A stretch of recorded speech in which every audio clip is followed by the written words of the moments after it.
came out, they were looking to break a record that the Soviet fighters had. So they took a small group of representatives from the test pilot community, from the manufacturers community, and from the engines community, and the McDonnell Douglas company was producing the Eagle back then.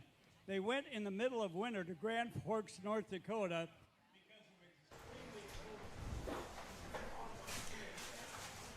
Well, wrapping up their routine, the Red Devils from Britain, just absolutely delighted to have them. Great individuals, and wow, what a performance by them. That was some great footage by our producer, Scott Cronk, and really thrilled. You know, he's kind of like the Great Oz. Just don't pay any attention to the man behind the curtain or how he gets all this stuff. But the fact of the matter is, that's award-winning photography right there. Anyway, thanks so much to Scott Cronk and All Sports Web Productions out of Colorado Springs. And speaking of Colorado Springs, sort of the golden boy of Colorado Springs, you'll get a chance to see him a little bit when we wrap things up this afternoon. But first, we have from New Orleans, Louisiana, NOLA, 2 F-15s to wrap up this edition of the 2024 National Salute to America's Heroes, presented by Hyundai. Going over some of the technology and camera stuff that the Red Devils bring to us, and it was really an honor for them to be here for Memorial Day. It was fun talking to them about it, and you know, it was an honor for us to have them here. Just great performers, showing a little bit about how some of that camera work is done, you know, strapping it in and then jumping out of a perfectly good airplane. So anyway, these gentlemen, truly an honor to have them, and we'll look forward to seeing them back again next year.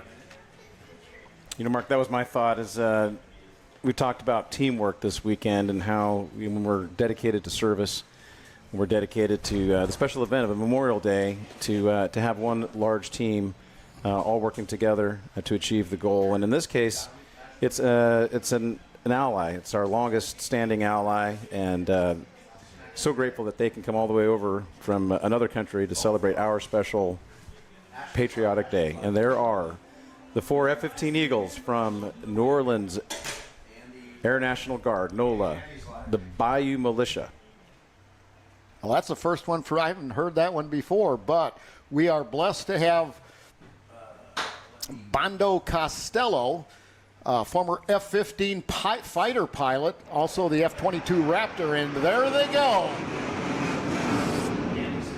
So that was our 4-ship fingertip position, Sumo in the lead.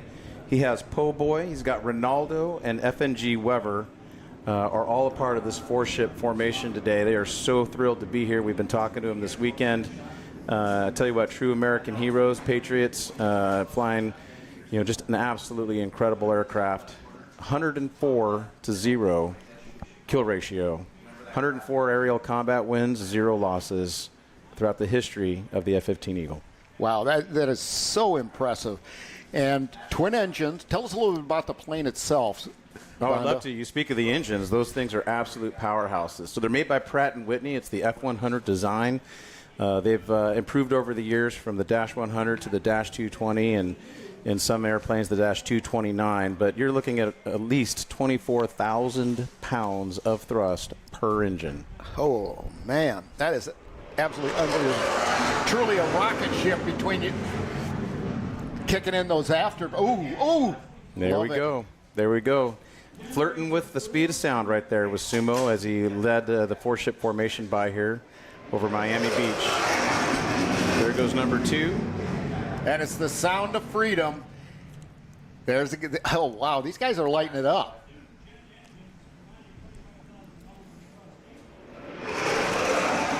Gotta love that engine noise.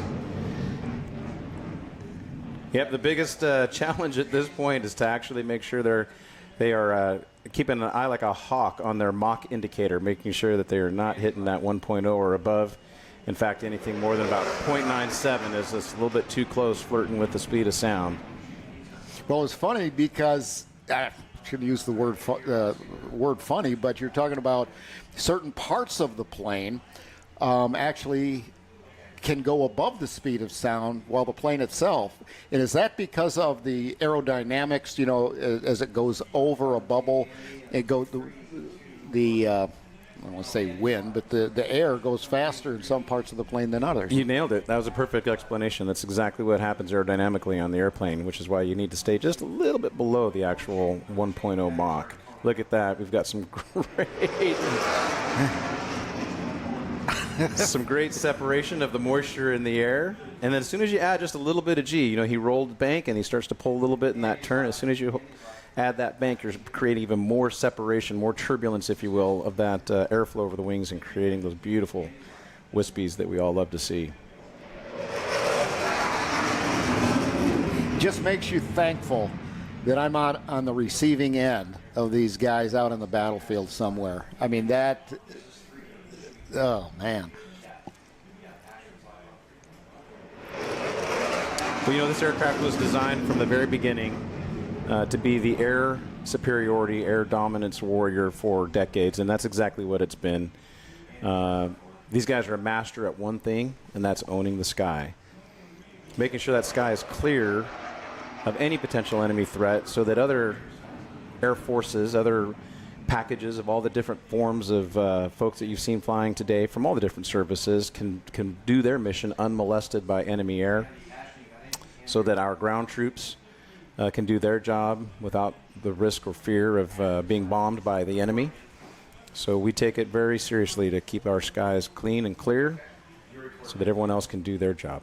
Well, I remember first hearing, you know, about that and hadn't really thought too much about it before during the Gulf War. And when Norman Schwarzkopf was leading the U.S. troops and talking about the importance of air superiority and dominating the skies by our U.S. forces. Yep, Stormin' Norman and everyone else back then had come to realize that one of the things that helped us be so successful so quickly in Iraq against Saddam Hussein was the fact that we did truly own the skies. He was too afraid, Saddam, to fight us, to fly against us. He would actually have his Air Force defect over to Iran or bury their airplanes in the sand in the desert instead of sending them up against us. Really? Well, a lot of people forget how evil that individual, how evil he was, killing just hundreds of thousands of his own people. And talk about deterrence. This is it. This is it. Yep, started my career off as a young lieutenant over in Okinawa, Japan, and from there we deployed to Saudi Arabia to do Operation Southern Watch in the F-15.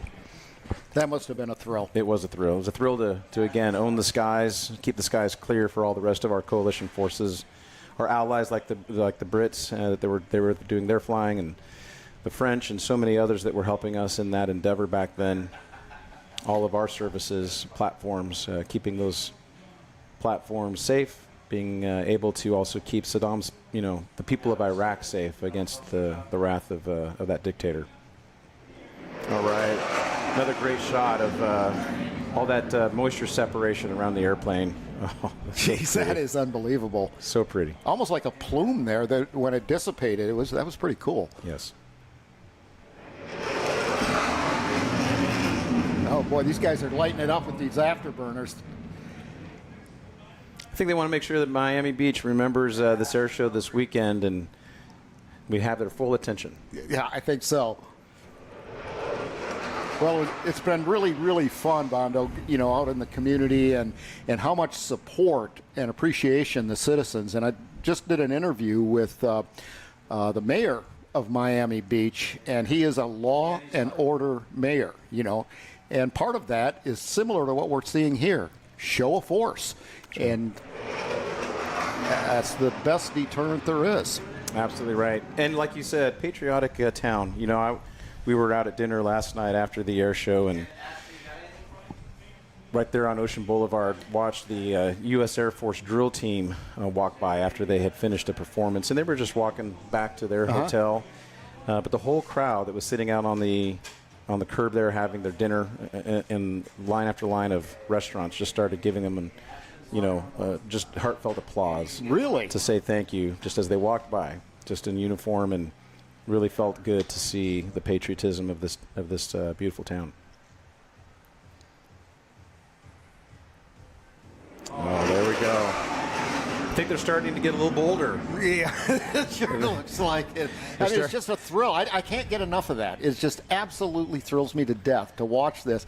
And then the closer they get like this. Yep. And we'll see an entire cotton ball come over the airplane there on the last one and this one now. Man.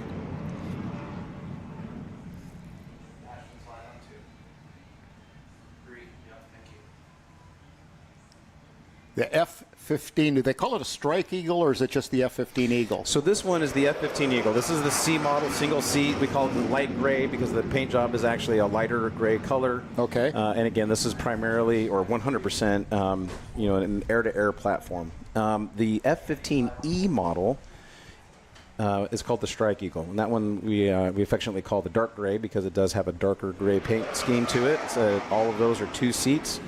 They've got the pilot in the front, the weapon system operator in the back. It is a crew concept, 2 warfighter platform.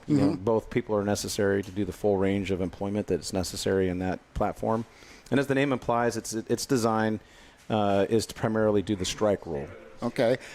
With 2 people in an F-15E, the back seat then is a navigator, what do they call those, WISOs? Yeah, weapons system operator. Yep. Okay. It's not so much navigation, although that's an important role for both crew members, but they're really the absolute technical experts on how to employ the weapons of that airplane, both defensive systems, offensive systems. They're acquiring the target and then striking the target with the munitions on board.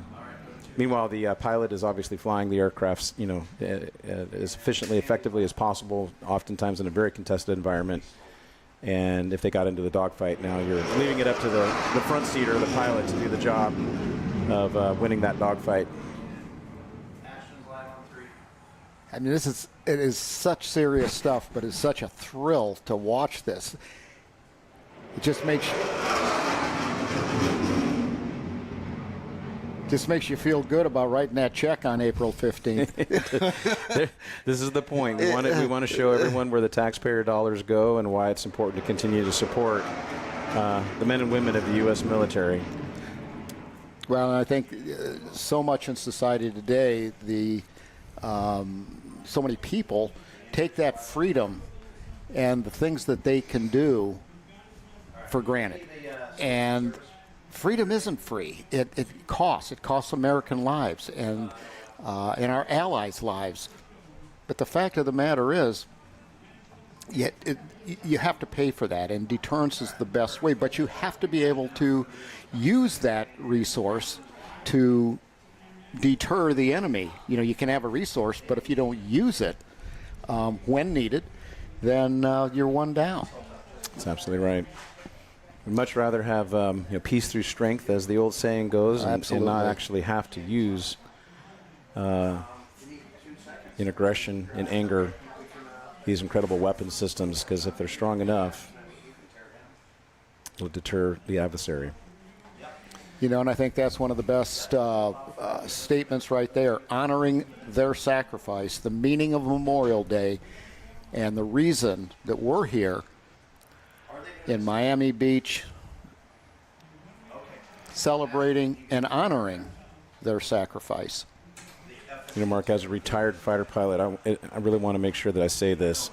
This isn't just about the pilots flying the airplanes. And when we say the word "there," that's a very large number of people. Yes. That span every single profession inside the armed forces. Everyone gives of their time, sometimes the ultimate sacrifice. Their families all serve.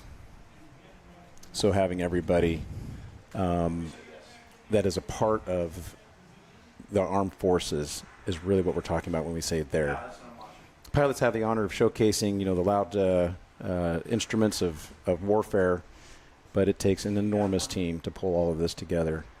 Well, the appreciation for the ground crews and the support staff that you talked about yesterday was enlightening. I had the pleasure and the honor of interviewing some of that ground crew when we were out during media day, and just dedicated men and women of our military. Just absolutely wonderful to be able to talk to these men and women about what they do. Now look at this formation, and if I remember correctly, this may be the missing man. That's right. So at this point, after having a lot of fun there with those fast passes, showing everybody the raw power and strength, the maneuverability of this airplane, now it's time to go end the air show, end this beautiful weekend on a little bit more of a somber note. It's the note of how to honor somebody who is no longer with us with an actual aircraft formation, and that's called the missing man formation. So what you'll see as they approach show center is the number 3 F-15 is going to pull straight up to the sky, symbolizing whoever we have lost that we're honoring with this formation.